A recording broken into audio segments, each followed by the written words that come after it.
আমরা 54 বছর পরাজিত ছিলাম, পরাধীন ছিলাম। আমরা আগস্টের 24-এ আমরা স্বাধীন হয়েছি। আর কোনো পরাধীন হওয়ার স্কোপ নাই। আমার হাদি ভাই হারিয়ে গেছে, আমার হাজার হাদি লক্ষ হাদি সৃষ্টি হবে ইনশাআল্লাহ। ভারত একটা কুরআনের রাষ্ট্র,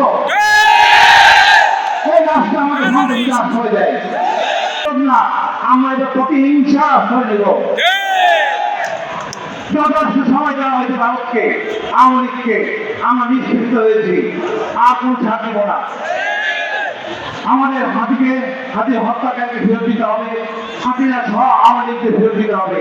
তার 25 তারিখের মধ্যে না হলে ভারতটা সার্বভৌমত্ব সংশোধিত হবে ইনশাআল্লাহ।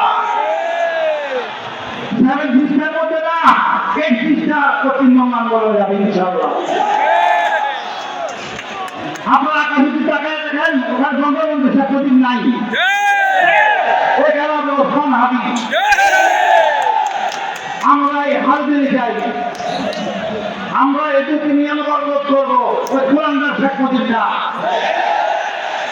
আমাদের মায়ের লোকেরা খুন সকল অকণ্ঠে হতা এমন অপকরণ তারা যার করে নাই। এই শেখ বংশ মানিয়ে লোকেরা কুরআনরা। এই ভারত আমাদেরকে রাজনীতি যুদ্ধ দিয়ে আমাদেরকে জঙ্গি দখল দিল, আর সেই সুযোগ দিব না। আমরা এক জাতির এক দেশ, পৃথিবীর একমাত্র দেশ। সুতরাং আমরা যথোপযুক্ত উপযুক্ত জবাব দিব।